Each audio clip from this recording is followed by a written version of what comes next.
And so history repeats itself. And I mean repeats itself like we've never seen before. We have never seen United States Senate history repeat itself as flawlessly as it has been doing for almost 2 weeks now, when rumors first surfaced about a possible accuser of Supreme Court nominee Brett Kavanaugh, and then those rumors became thinly sourced news stories online, thinly sourced because there was no stronger way to report them at that time. And then last week, the story of the accuser got wide circulation and more detail, and then finally the accuser went public yesterday in an interview in the Washington Post. And today, the Republican hope of keeping the confirmation on track, the Brett Kavanaugh confirmation, keeping it on track and on schedule, that hope collapsed. And so now history will fully repeat itself, and we will see a Supreme Court confirmation hearing reopened to take new testimony from an accuser of a nominee and new testimony from the nominee defending himself against those accusations, just as we saw 27 years ago when Anita Hill was sworn in to testify about the sexual harassment she says she experienced from Clarence Thomas while working with Clarence Thomas in the federal government's Equal Employment Opportunity Commission. The quickest refresher course on that story is Kerry Washington's Emmy-nominated HBO film Confirmation. And if you need more detail, and you should, there's the masterful book Strange Justice by Jane Mayer and Jill Abramson. I was working in the Senate then, but had no role in the judicial confirmation process other than to offer my opinion to my boss, Senator Daniel Patrick Moynihan, who was not a member of the Judiciary Committee and didn't need anyone's advice in making his decision to vote against Clarence Thomas. The senators who were not on the committee watched those hearings on TV as shocked as the rest of the country by the spectacle as it unfolded and these seemingly relentless attempts by United States senators to find new ways to humiliate themselves. Now, let me just... People hearing yesterday's testimony are probably wondering, how could this quiet, retired woman know about something like Long Dong Silver?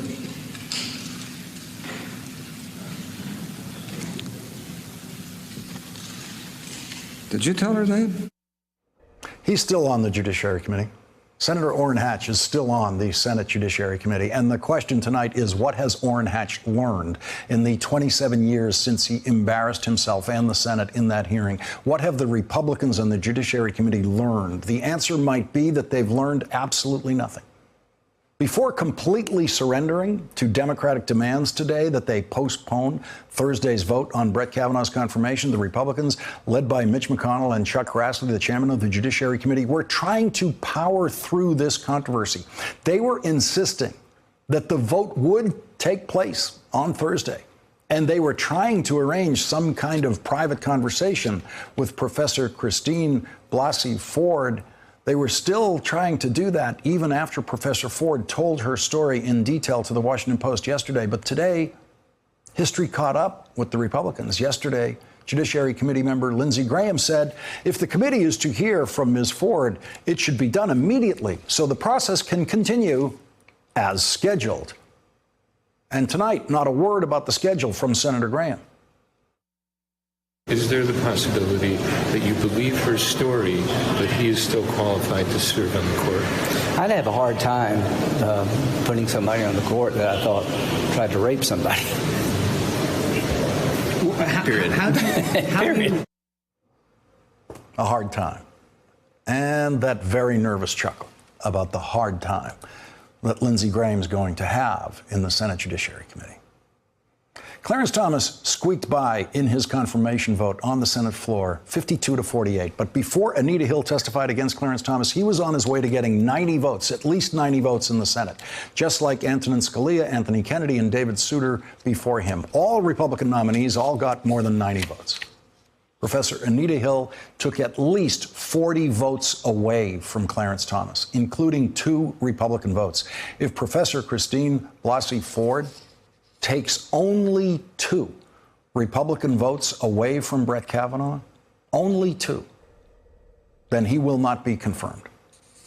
For most senators, Anita Hill's testimony about sexual harassment was the very first time they had ever heard what sexual harassment actually is. The first time most senators even thought about it was when they were listening to Anita Hill.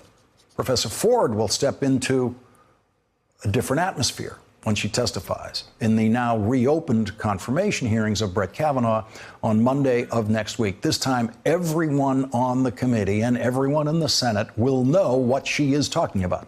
Attempted rape, something much worse than Clarence Thomas was ever accused of. Clarence Thomas lost 40 votes when he was accused of sexual harassment 27 years ago. How many votes will Brett Kavanaugh lose after being accused of attempted rape?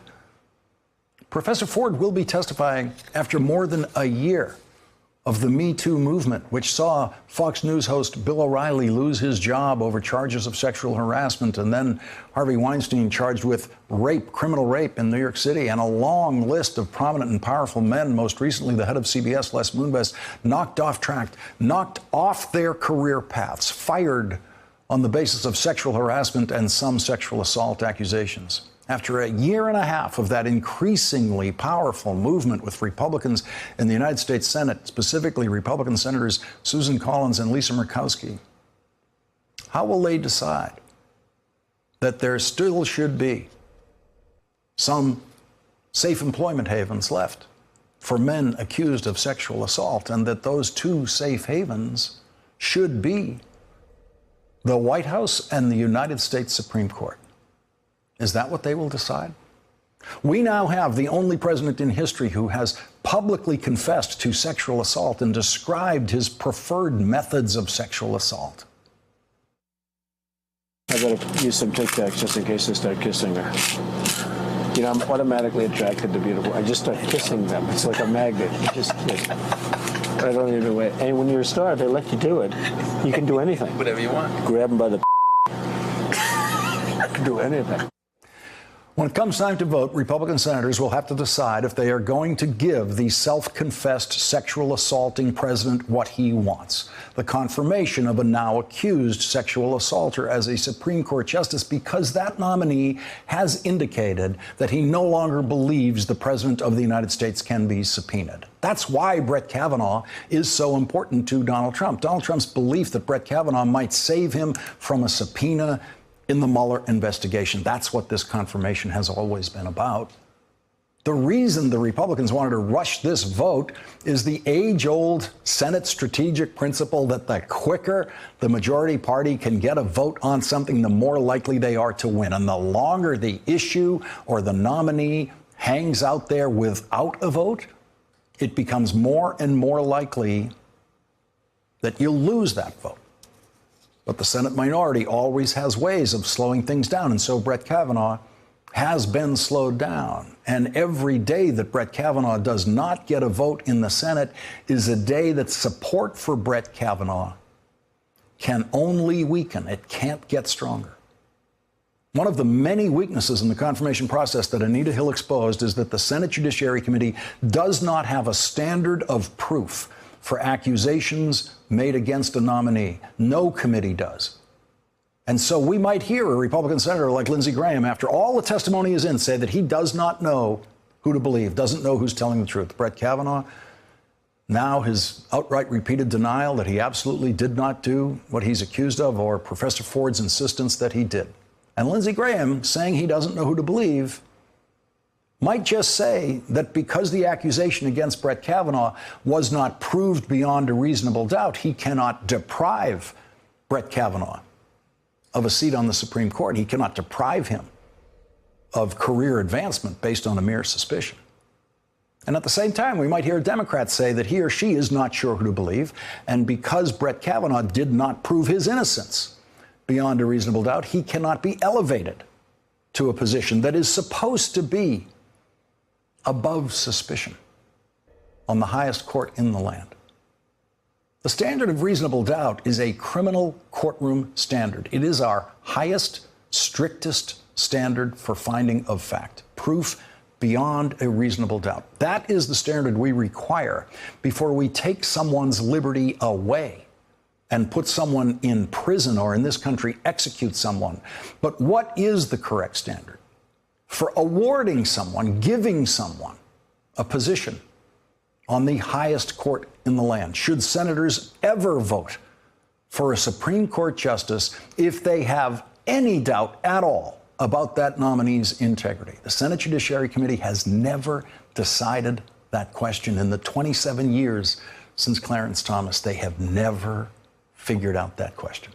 And without that fundamental procedural standard, a standard of proof, what we are likely to see on Monday is a complete repeat of history, with Republicans once again humiliating themselves. Orrin Hatch today seemed eager to show that he has learned absolutely nothing in the 27 years since he cross-examined Anita Hill. Do you think that any of these claims are legitimate? No, I don't. I think this woman, or whoever she is mixed up, but I can't speak for her. All I can say is, no, I don't. I know the judge very, very well. I know how honest he is. I know how straightforward he is. I know how he stands up for what he believes and what's right. And frankly, if you were going to believe anybody, you'd believe him. I think this woman, whoever she is mixed up. Doesn't know who she is. He doesn't know who she is. That's Orrin Hatch speaking about a professor affiliated with Stanford University who he has never seen, never heard speak. He knows nothing about her, but he thinks she's mixed up. In 27 years, Orrin Hatch has learned absolutely nothing. On Monday, we'll find out what the rest of the Senate has learned. Thanks for checking out our YouTube channel. Subscribe by clicking on the button below for more from The Last Word and the rest of MSNBC.